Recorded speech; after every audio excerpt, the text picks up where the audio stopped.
Hello. Today, let's look at an integral part of our analytical reasoning or logical reasoning section, which is the question on puzzles. From the movement that we see in CAT these days, of probably at least the last 3 years, we sort of can be sure that these are the kind of questions that you will see in a substantial number. Out of the 9 odd questions that you see in CAT of the analytical reasoning or logical reasoning section, which is a subsection of the verbal section of 30 questions, we are very sure that around 7 questions would be straight up puzzles. And puzzles are not actually puzzles per se, they are more or less situations created out of a simple table. All we have to do is put those tables back into practice. For example, let's consider this first example where there are 4 young men who are married, the names of their wives are given, their names are given, and the city where these couples live is also given. To add to the confusion, all the 4 of them have their names initials as R, S, T and U. So there is Rajiv, Sundar, Tushar and Uday. They are married to Ravina, Savita, Tara and Uma. And they come from Rampur, Sanchi, Tirupati and Udhampur, and all of them are R, S, T and U. When such kind of questions come up, we have 2 kinds of approaches here. One is we take up a tick and cross method. The other one, because it's a 1:1:1 relationship where we need to find out the name of the husband, the name of the wife and the name of the city, we can actually go and build a simple table of 1:1:1 relation also. But for practice and for starters, we will ensure that we do the tick and cross method. Let's get the question first.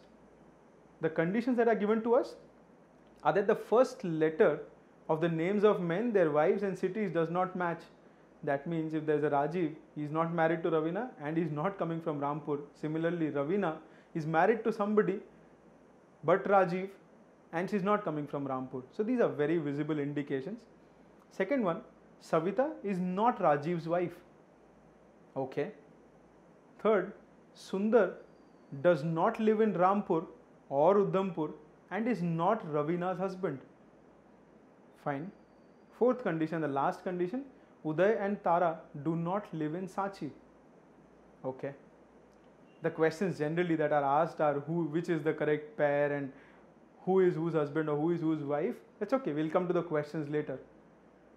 If you look at understanding this kind of an arrangement or a puzzle, we'll try tick and cross method wherein we'll anchor one person to the left axis. Say for example, I'll put the name of the 4 husbands on the left side of the table.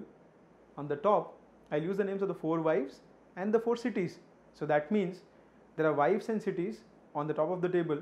The left, there's the husband. So there's a 1:1 relation for each one of them. Now we move in further.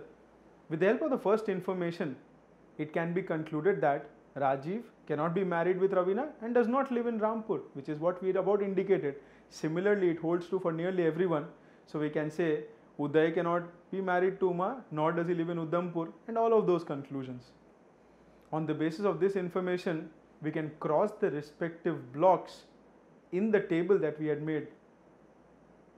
After we are done with that, say for example, crossing Rajiv, Ravina and Rampur, Sundar, Savita and Sanchi, Tushar, Tara and Tirupati, we put enough crosses in the given table. Now we move to the second condition. Using the second information, we cross the possibility of matching of Savita with Rajiv. Fine, simple condition, 1 cross to be put in the table. Third information rules out the matching of Sundar with Rampur, Udhampur and Ravina. Fine. Fourth information denies the matching of Uday with Sanchi. This part of the information which denies the matching of Tara and Sanchi cannot be used in the table now unless the husband of Tara is known. So we keep this information aside to be used later. After using all this information, we see that only city left in front of Sundar is Tirupati. So very specifically, that is where we have to put the tick mark in this block, crossing row and column of the city to ensure 1:1 matching. That means the moment I have put a tick to the name of Tirupati, I will ensure other cities are crossed. Similarly, I'll do a row crossing as well. As a result of this, where do we reach is that Uday lives in Rampur.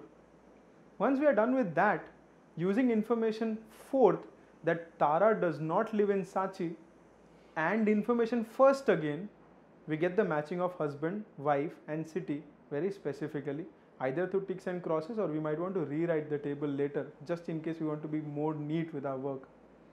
On the basis of the information given above, we can easily answer the questions. That is, the first one, the correct matching of pairs is that of Ravina and Sachi. Therefore, the answer to the first question is D.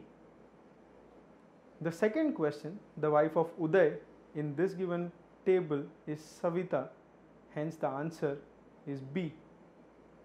The questions are always simple to answer.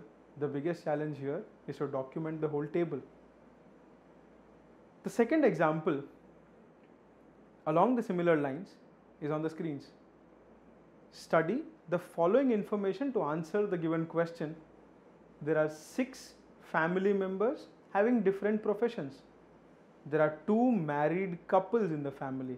Exactly 2 married couples in the family. M is the doctor and his wife is an engineer. Here we need to think about the second implication, that M is the doctor. So he is the male also because he has a wife. So M is male, M is a doctor. His wife is an engineer. J is the granddaughter of O. So gender of J is also clear. O we don't know. And sister of L. So we know that J is the sister of L, but we still don't know what is the gender of L. Given question is that L is a typist. Okay, so all we know is that L is a typist. We still don't know the gender. K is the grandfather of L and is married to a teacher. Okay. J's mother, who is an engineer, is the daughter-in-law of a lawyer. Because it was very clearly said that 6 family members having different professions, when we said that M is a doctor and his wife is an engineer, and when I say J's mother who is an engineer, we know that J's mother is M and M's wife and J's father is M. Once we are done with these kind of questions, we can slowly start placing them into forming a family tree. From information 5, we can place K and his wife, a teacher, in the first generation. Also, N can be placed, L can be placed in the third generation. From information 4, J can be placed in the third generation, and from this information, we further know the profession of L, that is typist, sex of J, that is female, and name of teacher as O. Information 6 helps us to know that engineer, a female, can be placed in the second generation, and from this information we get the profession of K as lawyer. Now the third information can easily be inserted in the family tree, and the only place left for the doctor engineer combination is the second generation. However, the gender of L and profession of J is still not known. On the basis of this information and the table that you can see, we can get the answers very clearly. The first question, profession of J, here cannot be determined, and hence the answer is option D. The second question, from the family tree, we get 2 married couples as KO and MF, and hence our answer is E. What we get from these questions is that questions are never a challenge. The whole problem is that of plotting the whole table or arranging a puzzle in place. While doing puzzles or arrangement kind of questions, always be first time right, because once you go through with the problem, it will be very difficult in case you get stuck to find out where you are stuck. Best of luck.